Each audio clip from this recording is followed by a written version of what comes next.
comes the money. Here we go. Here comes the money. Sino ba naman ang hindi nangarap yumaman? Kahit naman kasi sabihin nating hindi na bibili ng pera ang kasiyahan sa mundong ating ginagalawan, ang salapi ay may napakalaking papel na ginagampanan. Alam niyo ba na kahit i-combine pa ang lahat ng pera ng 55 milyong Pilipino ay mas mayaman pa rin ang 9 na bilyonaryo sa Pilipinas. Kalimitan sa mga bilyonaryong ito ay nagmula pa sa mahabang henerasyon ng mayayaman at makapangyarihan na mga pamilya. Malaki ang impluwensya ng mga ito, hindi lamang sa ekonomiya ng bansa, kundi pati sa politika. Sino-sino nga ba ang mga taong ito? At gaano nga ba sila kamakapangyarihan sa Pilipinas? 10 sa pinakamayaman at pinakamakapangyarihang pamilya sa Pilipinas. Yan ang ating aalamin.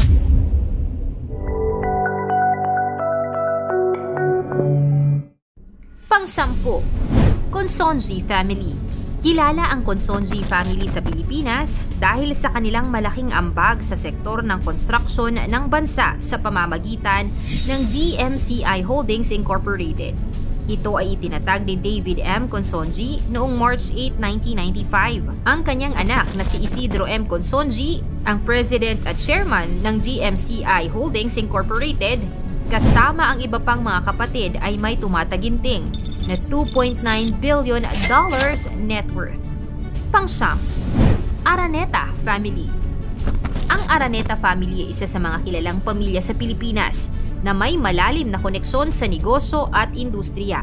Kilala sila sa pagmamay-ari ng Araneta Group na may mga interes sa real estate development, entertainment at iba pang negosyo. Isa sa mga pangunahing proyekto ng kanilang grupo ay ang pagpapalakad ng Araneta City, isang malaking commercial at entertainment complex na matatagpuan sa Quezon City.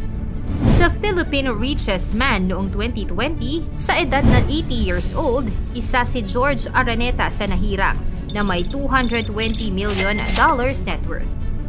Pang-8, Lopez Family. Ang mga Lopez ay kilala sa kanilang malalim na impluwensya sa Pilipinas, partikular na sa industriya tulad ng media, energy at real estate. Kilala ang pamilya Lopez sa kanilang pagmamay-ari ng ilang malalaking korporasyon tulad ng ABS-CBN Corporation, ang isa sa mga pinakamalaking broadcasting network sa bansa. Pati na rin ang Energy Development Corporation, isang kilalang kumpanya sa sektor ng enerhiya. Bukod dito, may mga ari-arian din sila sa iba't ibang sektor tulad ng real estate at iba pang industriya sa Pilipinas. Si Eugenio Henny Lopez Jr., ang founder ng ABS-CBN, ay kilala bilang isang philanthropist. Ginamit niya ang kanyang yaman upang magtayo ng mga negosyo na nagpabuti sa buhay ng mga Pilipino. Ang paniniwala niya sa buhay at negosyo ay nakabatay sa paglilingkod at pagpapalawak ng kabutihan sa publiko. Pang-7, Coangco Family.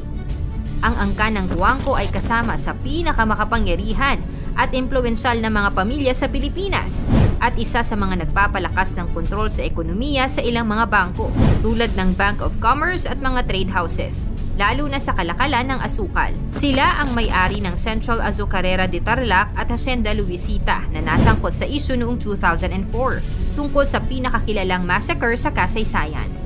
Pang-6, Aboitiz Family.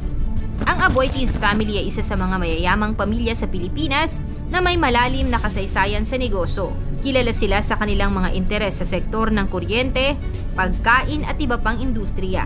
Ang Aboitiz family ay may-ari ng Aboitiz Equity Ventures, isang malaking konglomerasyon na may mga negosyo sa enerhiya, bangko, pagkain at iba pang larangan. Ang net worth ng Aboitiz family ay nasa mahigit $2.9 billion. Pang-5, Villar Family. Ang Villar family ay isang pamilya sa Pilipinas na may malalim na kaugnayan sa mundo ng politika at negosyo. May ilang kontrobersya at mga isyu ang umiikot sa kanilang pangalan, partikular na may kaugnayan sa kanilang mga transaksyon sa real estate at mga proyekto sa infrastruktura. May ilang mga kritisismo rin mula sa ilang sektor ng lipunan hinggil sa kanilang mga negosyo at pagpapalaki ng yaman na nagdudulot ng kontrobersya sa lipunan.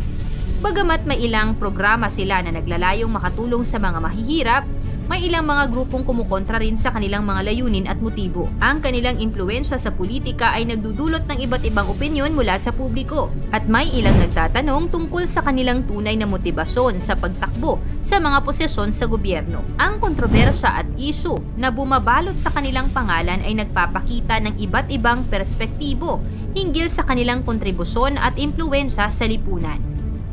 Pang-apat, Tan family.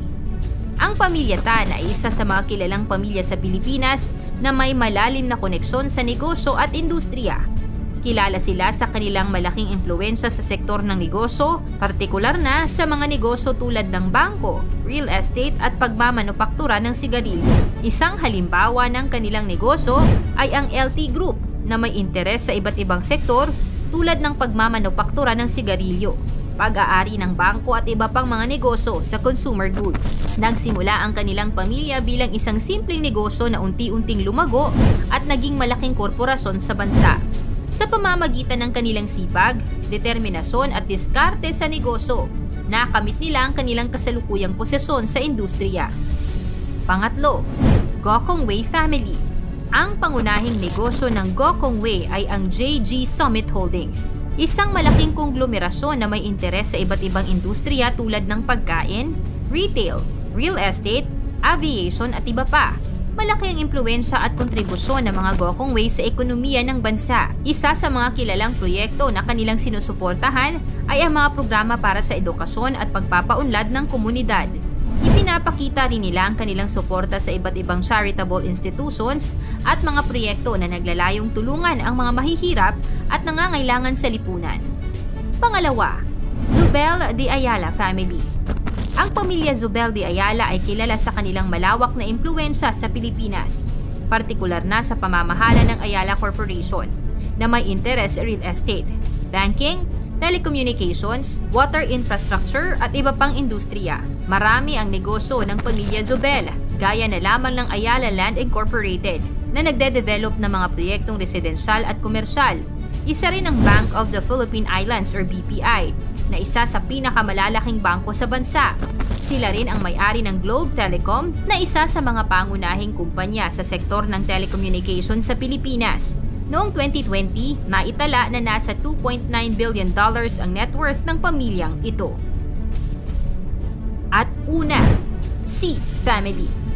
Ang C Family ay isa sa mga pinakamayamang pamilya sa Pilipinas na may malalim na impluwensya sa iba't ibang sektor ng negosyo. Ang C Family ay kilala sa kanilang pagmamay-ari ng SM Investments Corporation, isa sa mga pinakamalaking konglomerado sa bansa na may interes sa retail, bangko at pagpapaunlad ng mga property.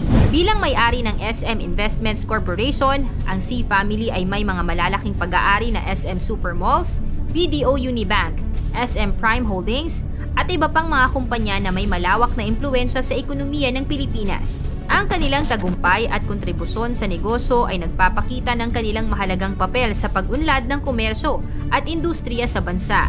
Si Henry C. ay tinaguri ang pinakamayaman na tao sa Pilipinas sa loob ng 11 taon na may mahigit na $19 billion na net worth noong 2019. Sa laki ng wealth gap sa Pilipinas, libo-libo ang nagdurusa dahil sa kakulangan ng pera. Kung ang mga nagahari ay may malasakit at may tunay na puso para sa mga mahihirap, mas magiging maayos sana ang sitwasyon ng bawat isa.